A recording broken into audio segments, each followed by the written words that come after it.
Ladies and gentlemen, the ceremony will begin in a few minutes. Please find your seats and silence your cell phones at this time. The use of camera and video equipment is permitted throughout the ceremony. However, we ask that you be considerate of other guests and do not obstruct their view. Our ceremony today is being streamed and recorded. All messages will be archived.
All right, good morning, everyone. Please rise for the playing of the national anthem, the invocation, and the cadet creed recited by the MS1 class.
Let us pray.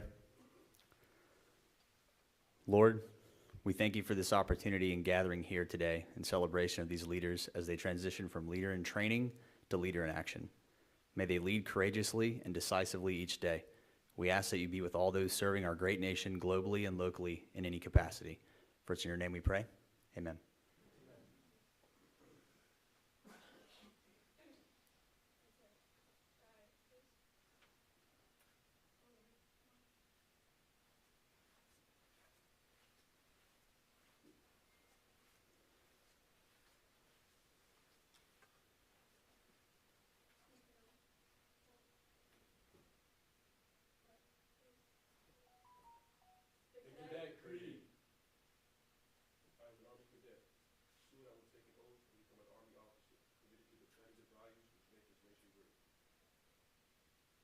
Honor is my touchstone.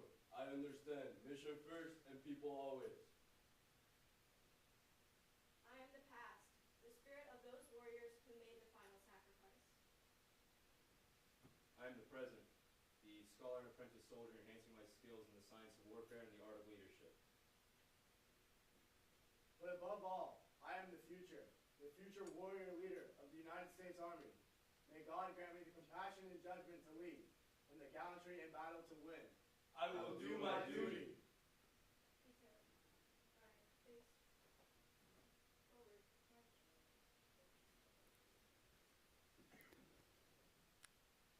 Please be seated. Welcome to the 2024 Florida Tech Army ROTC Fall Commissioning Ceremony. We would like to extend a special welcome to our distinguished visitors. Florida Tech President, Dr. John Nicklow, Dr. Ali, Dr. Kiss, Dr. Ehrlich, Dr. McMahon, Dean Steelman, and Ms. Puracek, Navy retired Captain Bill Toddy, and Colonel retired Steve Bond. We've gathered here today to witness the commissioning of 4 cadets who have chosen to defend our Constitution and way of life, a choice of dedication and sacrifice. Throughout their time in our program, they've demonstrated the highest dedication not only to the Army, but also in becoming the best possible leaders they can be. This day marks an important milestone of personal and professional progress, as well as a journey down a new path full of learning experiences. We thank you for joining us on this special occasion. I'd like to briefly recognize the cadre and staff of the Florida Tech Army ROTC program. Our administrative assistant, Ms. Tiffany Dolan, Mr. Asante Barquette, the program assistant, Mr. Nelson Compare, our logistics technician, our human resources assistant, Ms. Dana Washington. I'm Master Sergeant Michael Johnson, the military science instructor. Our senior military instructor is Master Sergeant Alan Roach. Captain Zachary Smith, the assistant professor of military science, and the professor of military science, Lieutenant Colonel Robert Stillings. It is our distinct privilege to recognize Florida Tech President John Nicklow. President Nicklow brings a wealth of experience and dedication to higher education leadership. Before joining Florida Tech, he served as the president and CEO of the University of New Orleans, where he spearheaded significant accomplishments, including years of enrollment growth, substantial increase in research expenditures, and successful fundraising campaigns. President Nicklow's 25 years in higher education reflect his commitment to academic excellence. With a background as a faculty member in engineering and a proven track record in research, enrollment management, and student success initiatives, he has held key roles such as provost and vice chancellor for academic affairs at Southern Illinois University. Beyond academia, President Nicklow actively engaged with local and regional nonprofit and economic development organizations, showcasing his commitment to community and regional partnerships.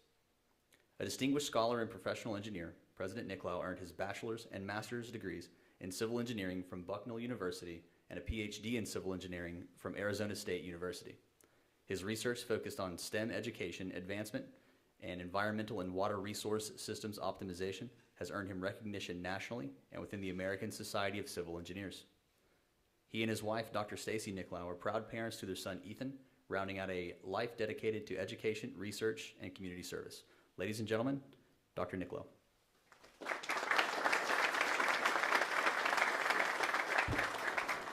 Thank you very much, Master Sergeant. Good morning, everyone, and welcome to our fall commissioning ceremony. I'm certainly honored to be here this morning and honored to have the opportunity to speak with you. I want to thank Lieutenant Colonel Stillings and his team for their leadership. A special thanks to Captain Toddy for joining us this morning. We appreciate you being here. But most importantly, congratulations to these truly outstanding cadets. You represent what is the best and the brightest among our student body. To the family and friends joining us on this special occasion, congratulations to you all as well. The support you've offered these cadets, I'm sure, has played certainly a significant role in their accomplishments and their success. So let's give you, in particular, a round of applause.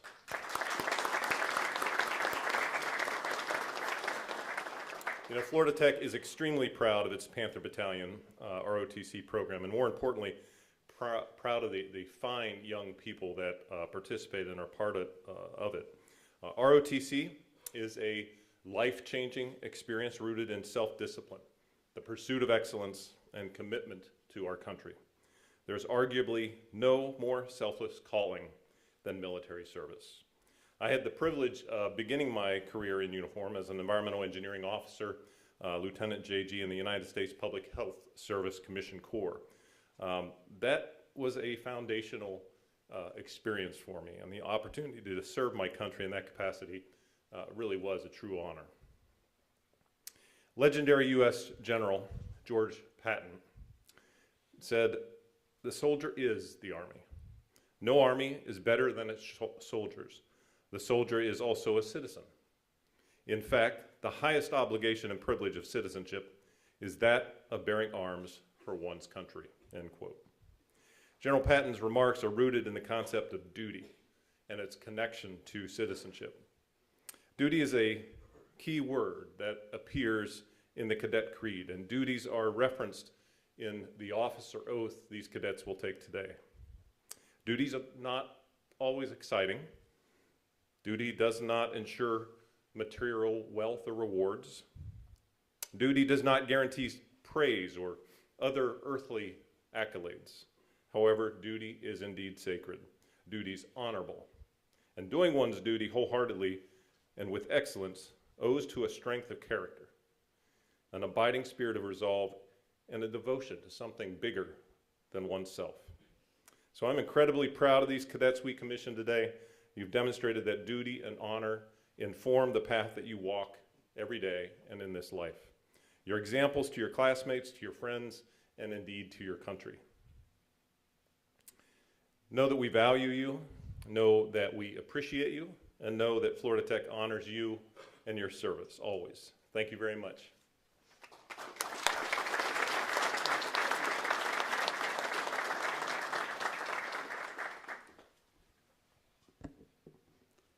The Military Officers Association of America and the Association of the United States Army are valuable partners in our mission to train the Army's future leaders.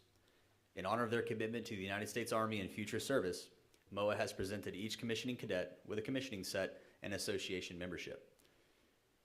Colonel Retired Steve Bond will now share a message with the commissionees. Hey, well, good morning, everyone, and it is so great to be here once again to witness a commissioning ceremony. The Military Officers Association of America and our 362,000 active former retired military officers and their spouses congratulate these 4 new lieutenants on their work and the accomplishments to be commissioned as officers in the United States Army, and we welcome you to our ranks. For those of you that don't know, the Military Officers Association of America is an advocacy organization.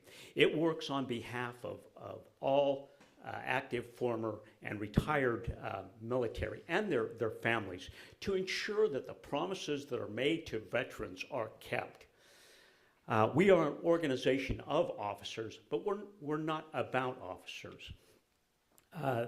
And really, our motto is a continuation of something that these new cadets or these new lieutenants have heard over the past: never stop serving. And you, over the past few years, have heard something about always accomplishing the mission and taking care of the troops, and never stop serving is part of that. So on behalf of the association, we welcome you. I want to thank the Panther Battalion for being a visible part of the community too. We all know freedom is not free, And without young men and women willing to go in harm's way, this country would be in great jeopardy.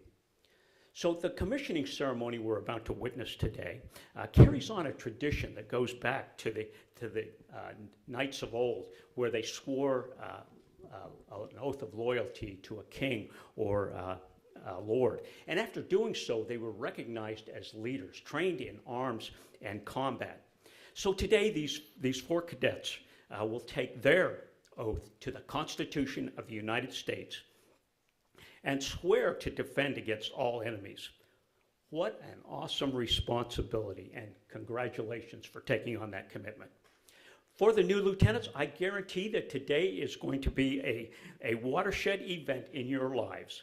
On behalf of MOA and the 1,000 members of the Cape Canaveral chapter, we would like to present you with a gold bar commissioning set. And those are over here by the other things that you have over there on the table, so make sure you pick those up, as well as membership in MOA National and the Cape Canaveral chapter.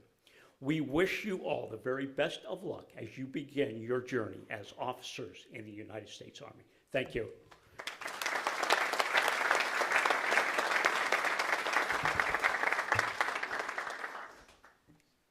Thanks, sir. Today's guest speaker is retired Navy Captain Bill Toddy. Captain Toddy served 26 years on active duty, to include commanding Fleet Anti-Submarine Warfare Command, Commodore of Submarine Squadron 3, Commander of the USS Indianapolis, I can't say that word, Nuclear Fast Attack Submarine, and 9 years at the Pentagon. Captain Toddy holds a bachelor's degree from the U.S. Naval Academy in Spacecraft Systems Engineering and a pre-doctoral electrical engineering degree from the Naval Postgraduate School. He has done executive coursework at the Harvard Business School, served as a federal executive fellow at the Brookings Institute, and as an MIT Fellow in International Affairs. He is a published author and has contributed to the Wall Street Journal, Proceedings Magazine, the Washington Post, and the Orlando Sentinel. He has continued to serve other veterans through the USS Indianapolis Legacy Organization, the Military Officers Association of America, and pro bono work to help military officers transition into private sector. Ladies and gentlemen, Captain Bill Toddy.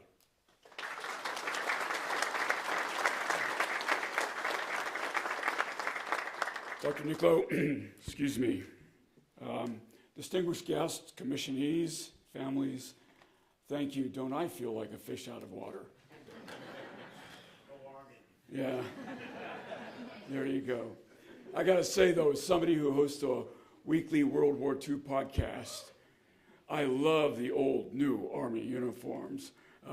So well done. Congratulations, everybody, on this terrific award. I apologize for my voice, but after 2 vocal cord surgeries, this is what you get. My podcast viewers say that I sound like an old, gnarly sea captain, which is what I happen to be. So it is what it is, right?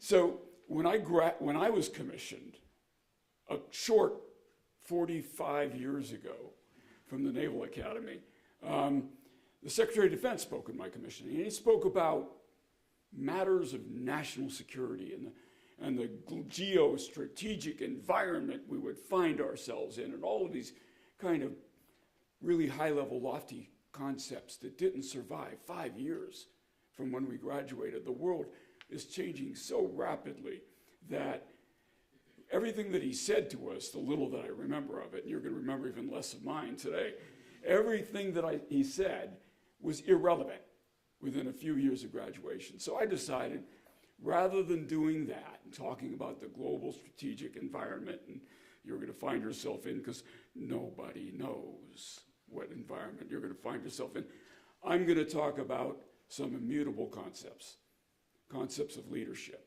things that applied 50 years ago, things that applied 80 years ago in World War II, things that apply today. Now, I have to say that I used to teach leadership. And the instruction I would have given you 30 years ago is actually very different than the instruction I give you today. I'm older, I'm wiser, I hope. I've been in different leadership environments, civilian as well as military, and my leadership concepts have evolved. So I'm going to cover basically 6 concepts. The first one is connection. Second one is communicate. Third one is difference between leadership and management. This will go quick, believe it or not. Fourth one is honesty. The fifth one is responsibility. And the sixth one is situational leadership, and its kind of corollary, leadership in combat. Okay, so here, let me start with a story. When I graduated from the Naval Academy, I went through about a year and a half, 2 years worth of school before I reported my first submarine. Even after all that, I didn't really know much about my job. I was put in charge of a division of submarine mechanics, people who repair equipment. We were on station, that's code word for doing one of those super spooky missions we can't talk about. And some of the machinery I was in charge of broke. And I had this mechanic, only one guy on board the submarine who had the technical skills to repair that equipment. One guy. And his name was Petty Officer Burner. Why do I remember his name after 40-something years? But I do. So Petty Officer Burner had to either fix this equipment or we were going to have to leave station, go someplace where we could actually transmit, because where we were, we couldn't talk to anybody. And then another submarine would have to come and take our place, which was going to be a really embarrassing thing, right? So Petty Officer Burner started fixing this. It was a piece of hydraulic equipment. It took almost 72 hours of continuous work. That meant he was awake for a little bit, except for a little bit of sleeping on the deck for almost 72 hours. Now, what was I going to do? I didn't know how to fix this equipment. But what I could do is be with him, was connect with him. What in faith circles you would call a ministry of presence. He technically worked for me, but for those 72 hours, I worked for him. I would get him tools, I would get him coffee, I would do whatever I needed to do to get the mission done. So the cadet creed, I think I just heard a little bit ago, mission first, people always. That's the manifestation of that cadet creed. I spent a lot of time working with the Army, believe it or not. In fact, I worked for a couple of years for General Colin Powell.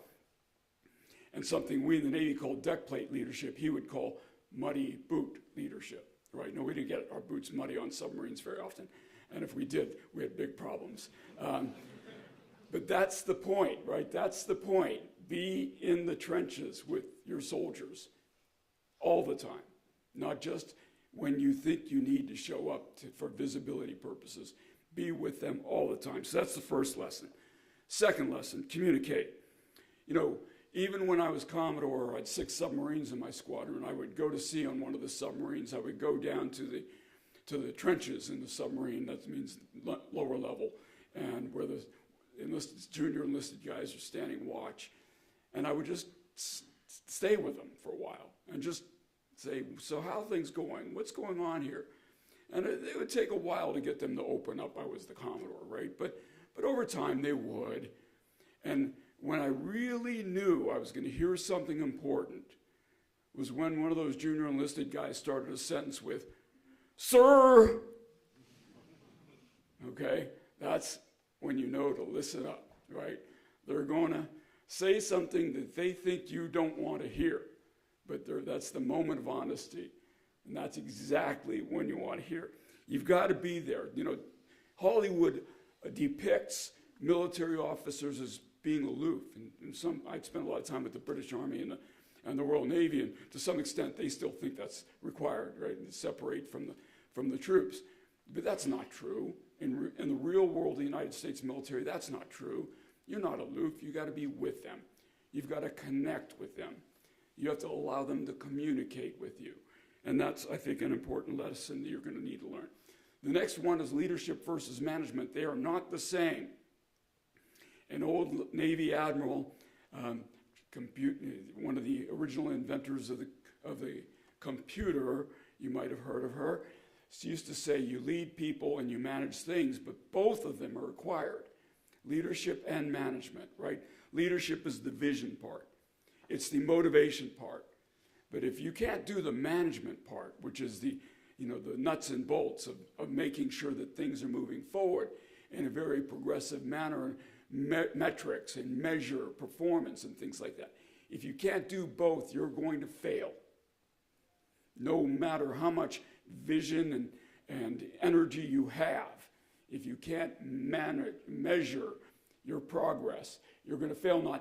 Now, everybody doesn't have both skills, but you need to be self-aware enough to know which skills you lack and make sure you have people who can fill in your gaps.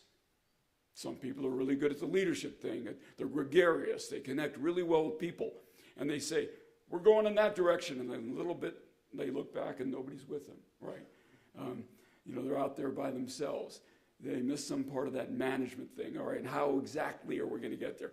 Some people are really good managers. They get the numbers, they got the paper, they got the computer, they like the email, but they don't get out in the field. They don't get with the soldiers. And they're missing the leadership part, or they're not articulate, or they don't have the vision thing, and they can't describe where it is you need to go. Okay? You need both, leadership and management. You need to understand the difference. And if you don't have one of those skills, find people around you, build a team of people who does. The next thing I would say is honesty. This is going to sound harsh, and I'm not sure I would have said this while I was still on active duty, but I'm going to say it today. There are going to be times when the Army lies to you. Anybody agree with that? There are going to be times when the Army lies to you. The Navy too, right? And it's kind of going to be, it's almost like they expect you to also lie to your troops. Let me tell you, the soldiers will see right through that. They will see right through that. And they'll think you're nothing but a mouthpiece. Be honest, okay? Be honest. Sometimes you're going to have to say things that, well, this is what I'm being told, but this is what I really think. You got to be loyal, and it's a fine line to walk. If it was easy, anybody could do it, right? You got to be loyal, but you got to be honest. And don't blow smoke at the soldiers. You will lose credibility faster than you could believe. The next one is responsibility. You've probably heard this a dozen times. You can delegate authority, but you cannot delegate responsibility. You are always going to be responsible for the performance of your unit. You, right? Not anybody else. You, not your superiors, not your subordinates. You, and you can never lose sight of that. You need to internalize it. It needs to motivate you. You need to love the fact that you're responsible. At one time in my career, I was chief engineer on a nuclear submarine. That means I was in charge of a nuclear reactor. I would walk around and I own that valve. I own that pump. It's mine. That's the way I looked at it. And I loved the fact that it was mine, right? I regaled in the fact that it was mine.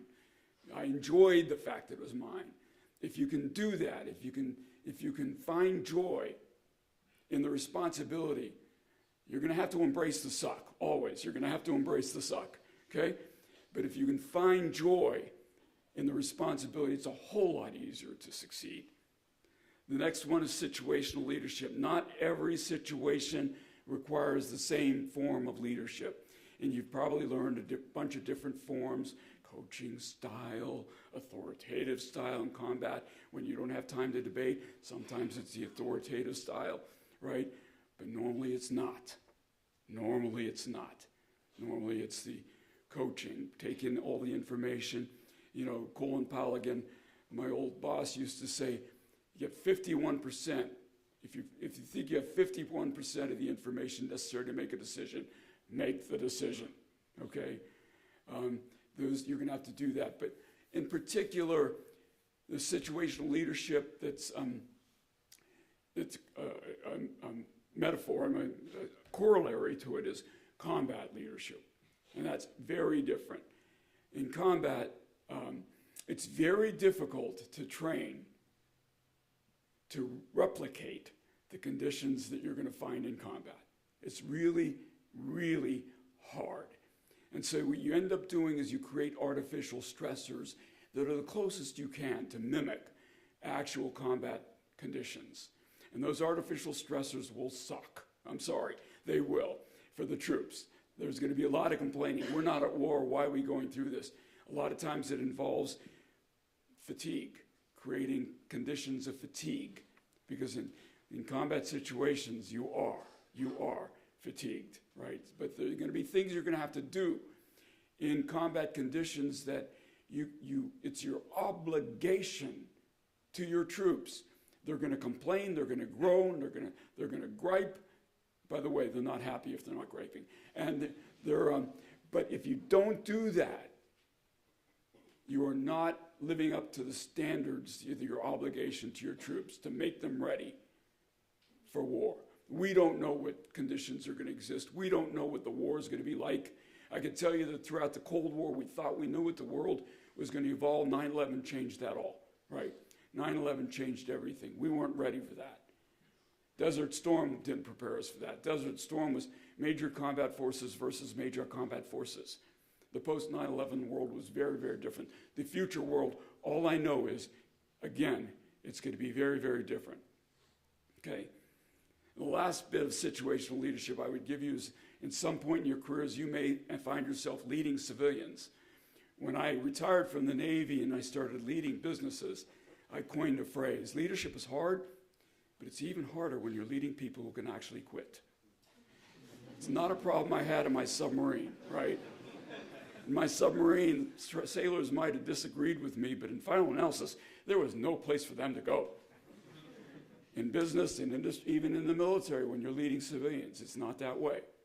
And if your troops actively abandon your ship, you're failing, right? So keep that in mind.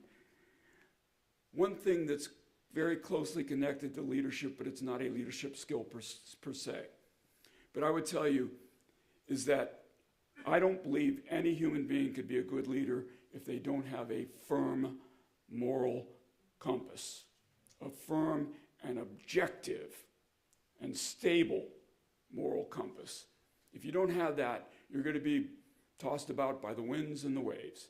You need something external to drive your moral standard, not yourself, not the whims of the day, not popular culture. And I've really come to realize this after leaving my industry career and taking on work helping military people transition into the civilian workforce.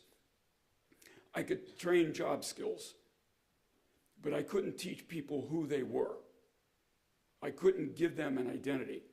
And in some cases, military people tend to identify too closely with the service that they served, with the Army or the Navy or the Marine Corps or the Air Force. I haven't trained any Space Force folks yet. The point is that if they don't know who they are on active duty, they attach themselves to their service and they become that service member. And when they leave, they lose their identity. What that means is they never had one to begin with. Okay? And that is a problem. Don't forget who you are. Don't lose your moral compass. Don't lose your identity. Don't attach your identity too closely with the Army. As much as you're going to love the Army, I still love the Navy. As much as you're going to love the Army, don't attach your personality too close. I wish I was where you are right now. That happened to me for 45 years ago. It was a wonderful career. I look back as an old guy now, and I think I wouldn't have changed a thing. It's going to be exciting. There's going to be adventure. Not as much adventure as if you join the Navy, but it's going to be wonderful. It's going to imbue in you skills that you would never have otherwise. Doesn't mean those skills are directly translatable to civilian life, but they're a good foundation for what you'll need in civilian life. Congratulations. Enjoy it. And you will succeed. Thank you very much.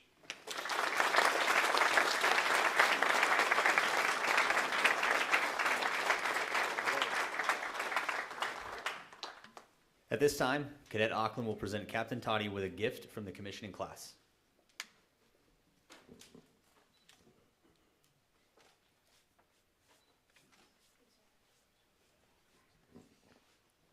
The commissioning ceremony has three distinct portions. The first portion is the oath of office. The oath of office is a solemn affirmation of service recited upon commissioning. The current oath of office has been adapted over the years from the Continental Congress in 1775. A copy of the oath is provided in the program. The second portion of the ceremony is the pinning of rank. Each new lieutenant will have their rank attached by a person or persons of their choice. Prior to World War I, no rank insignia existed for the second lieutenant. The gold bars in use today were first introduced in 1917, adapted from the bars that had been worn by captains and first lieutenants since 1836. The final portion of the ceremony is the exchange of the first salute. Since antiquity, men of arms have rendered some form of saluting as an exchange of greeting. As early as the age of chivalry, knights customarily raised their visors with their right hands, the sword hand, when greeting friendly comrades.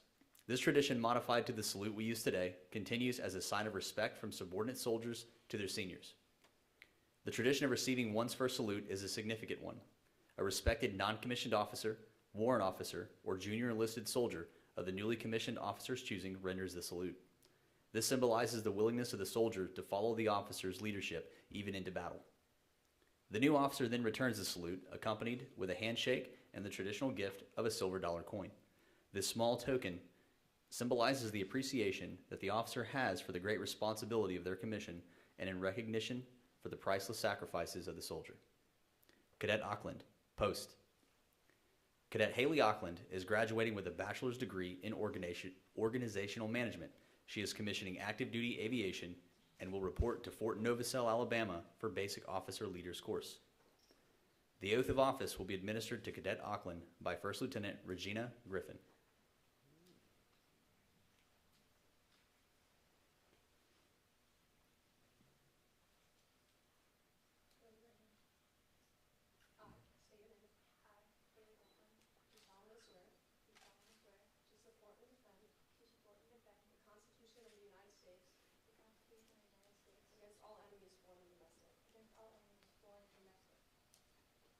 That I will bear true faith and allegiance to the same. That I will bear true faith and allegiance to the same. That I will freely. That I will freely. That I take this obligation freely. That I take this obligation freely. And without any mental reservation. Without mental. Without any mental reservation. Or purpose of evasion. Or purpose of evasion. And that I will well and faithfully. Discharge the duties of the office I am about to enter. So help me God.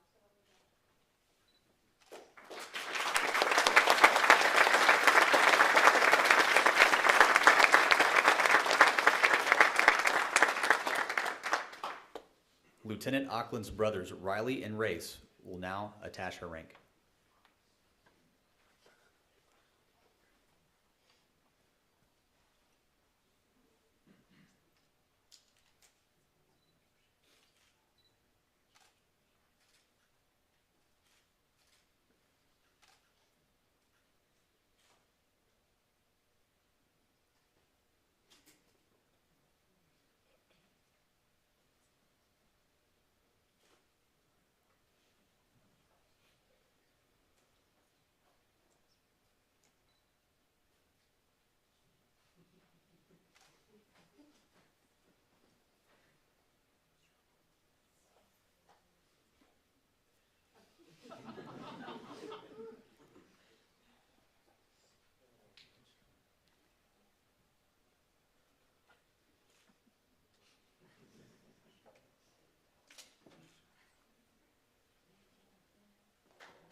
Lieutenant Auckland will now receive her first salute from Master Sergeant Alan Roach.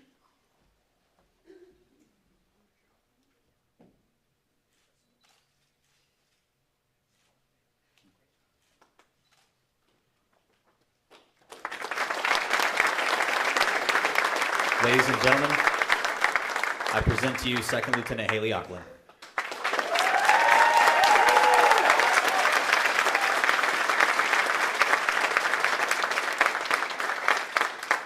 Cadet Cullum, post. Cadet Silas Cullum is graduating with a Bachelor of Science in Mechanical Engineering. He is commissioning as an infantry officer into the Florida National Guard and will report to Fort Moore, Georgia for basic officer leaders course. The oath of office will be administered to Cadet Cullum by Lieutenant Colonel Robert Stillings.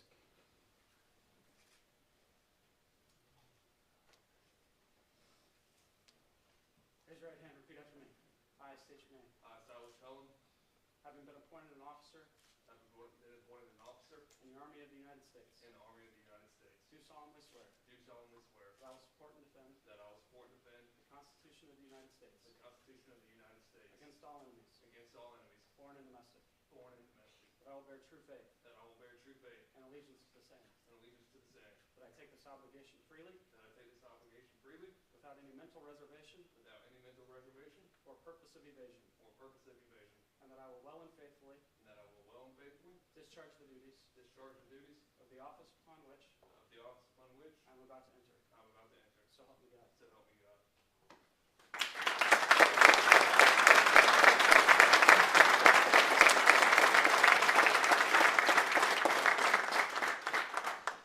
Lieutenant Cullum's mother, Ann, and father, Jason, will now attach his rank.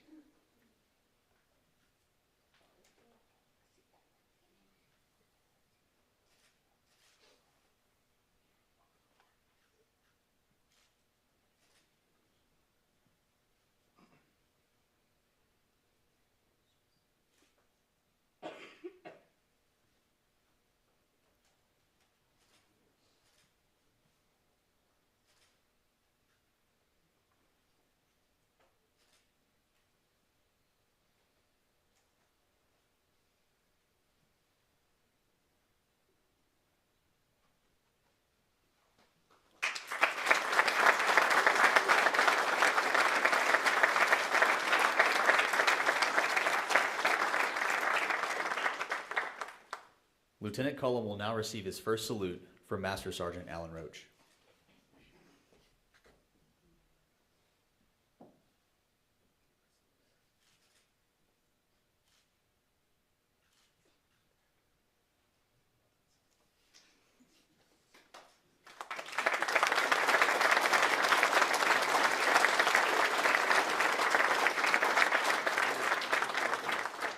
Cadet Troisi, post. Cadet Olivia Troisi is graduating with a Bachelor of Science in Biomedical Science. She is commissioning active duty as a second lieutenant in the Medical Services Branch.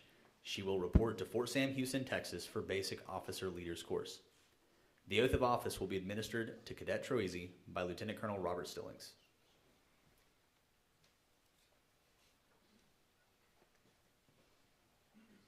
Raise your right hand and repeat after me. I state your name. I, Olivia Troisi, Having been appointed an officer having been appointed an officer in the Army of the United States. in the Army of the United States, Do solemnly swear do solemnly swear that I will support and defend that I will support and defend the Constitution of the United States the Constitution of the United States against all enemies, against all enemies, foreign and domestic. foreign and domestic, That I will bear true faith that I will bear true faith and allegiance to the same. and allegiance to the same, That I take this obligation freely that I take this obligation freely without any mental reservation without any mental reservation or purpose of evasion. or purpose of evasion, And that I will well and faithfully and that I will well and faithfully discharge the duties discharge the duties of the office upon which of the office upon which I'm about to enter. I am about to enter. So help me God. So help me God.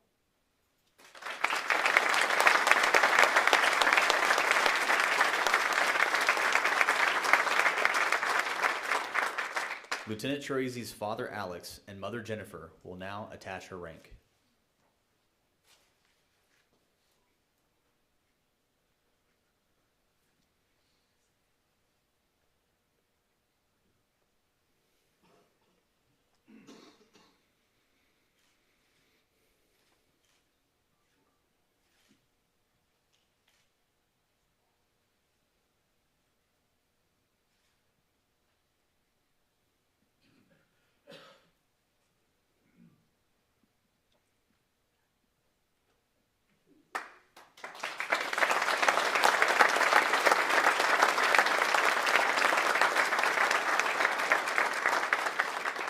Lieutenant Troisi will now receive her first salute from her brother, U.S. Coast Guard Petty Officer 3rd Class, Alex Troisi.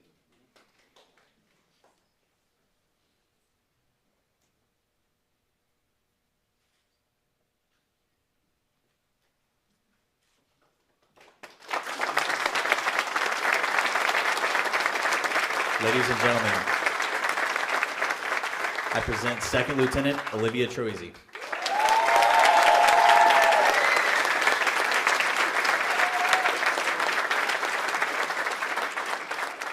Cadet Zavala, post. Cadet Marco Zavala is graduating with a Bachelor of Science in Biomedical Science. He is commissioning active duty as a Medical Services Officer. He'll report to Fort Sam Houston for Basic Officer Leaders course. The oath of office will be administered to Cadet Zavala by Major Retired Dan Gill.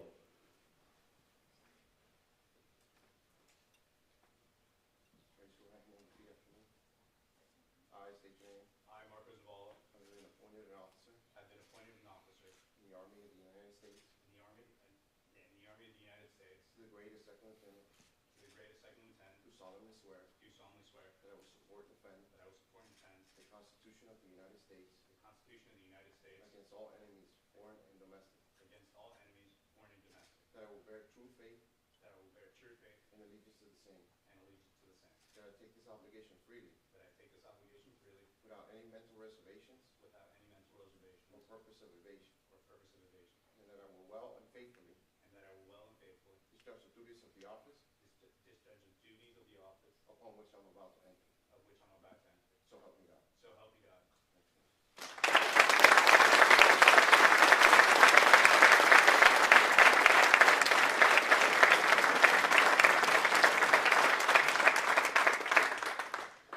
Lieutenant Zavala's friend, Lieutenant Nathan Johnson, Father Robert, Mother Alicia, grandmothers Lydia and Carmen will now pin his rank.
Second Lieutenant Zavala will now receive his first salute from Master Sergeant Alan Roach.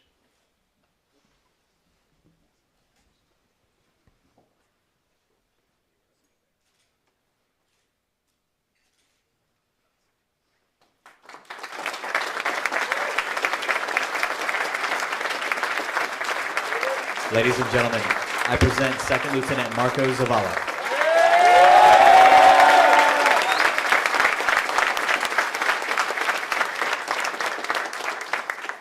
At this time, the Professor of Military Science, Lieutenant Colonel Robert Stillings, will share his remarks.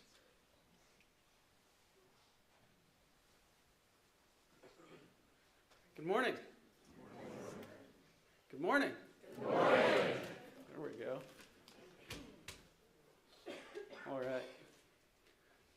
Thank you, President Niccolo, Dr. Ali, Dr. Kiss, Dr. Ehrlich, Dr. McMahon, Ms. Prichek, Dean Steelman, Captain Toddy, Colonel Bond, distinguished guests, friends, and family for attending today.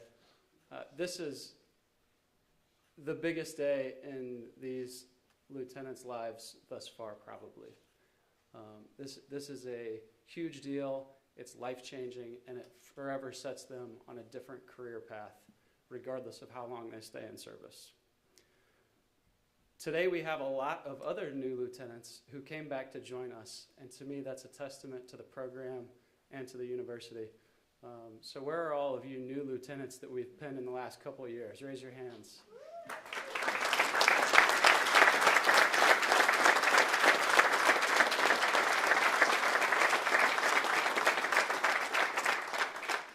I counted 7 of them, and it is truly an honor to have you all home, so welcome back. Sir, from the university, I can't really imagine a better host than Florida Tech. The team and working with your team, they do so much for us, and we're fortunate as a program to have that level of support. And specifically, Mr. Perry, are you here?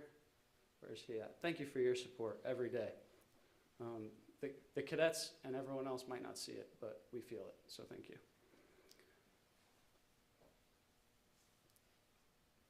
To the new lieutenants, today is about you, and it is about your accomplishments. You have achieved something that 99.5% of America never can or never will do. But today is also about those that got you here. So I want you all to reflect for about 20 seconds on the family that you have that made this possible.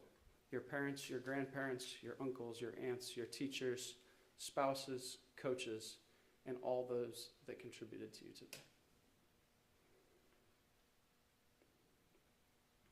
Let's give all those people a round of applause.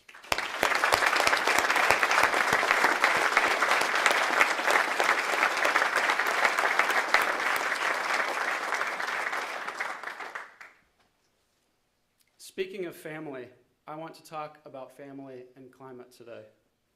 You all hear me talk about family almost every day. You hear me talk about it in class, at all of our events, and at every recruiting event. Unfortunately, for 18 months, I've had to be your professor. I've been trapped with you hooligans for the longest of any class that I've had yet. But you have become part of my family, and I will miss you. So from the invasions of my office to Thanksgiving dinner, I've loved every minute of it, and I'm honored to be your PMS. So what do families do? Families celebrate the good times. They give support through the hard times. They love and care for each other. They listen to each other. They eat together. They teach each other, even when the cadets don't want to listen. I'm not looking at anyone in particular there. They provide a safe space for you to develop and to learn and to grow. They provide discipline when needed.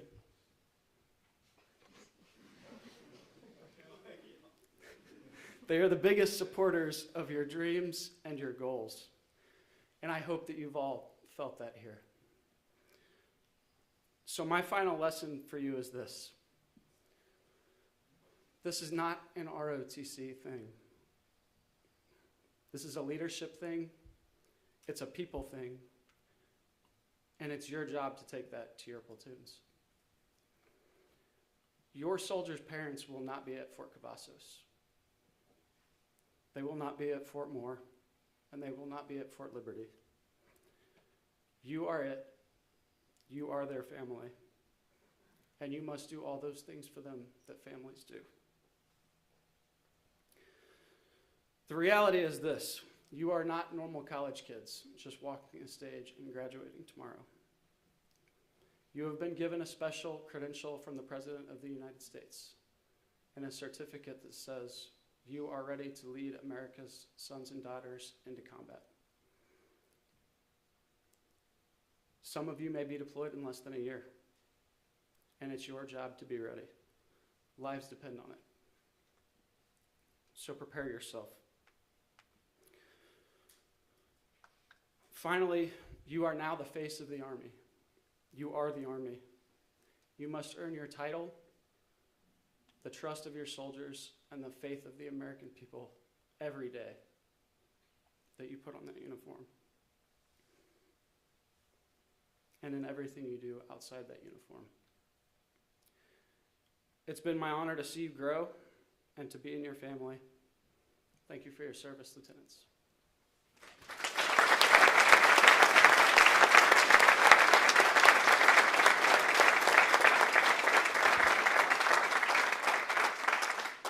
At this time, please stand for the playing of the Army song.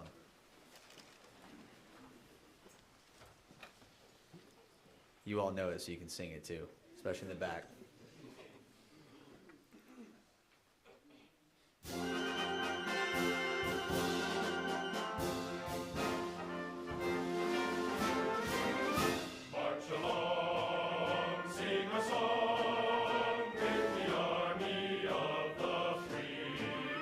Count the brave, count the true.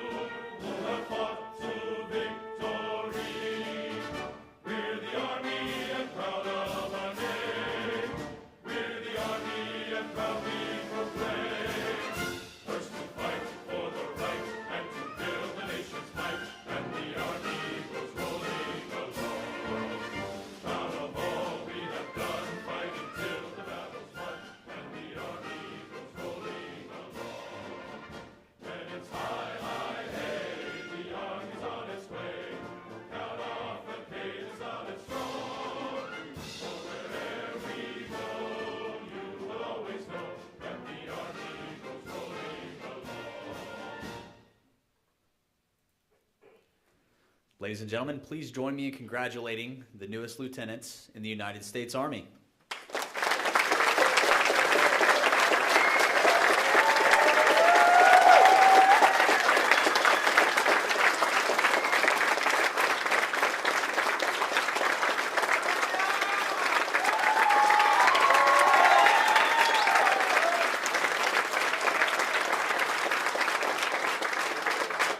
This concludes today's ceremony. Thank you for joining. There's refreshments in the back. Have a wonderful day.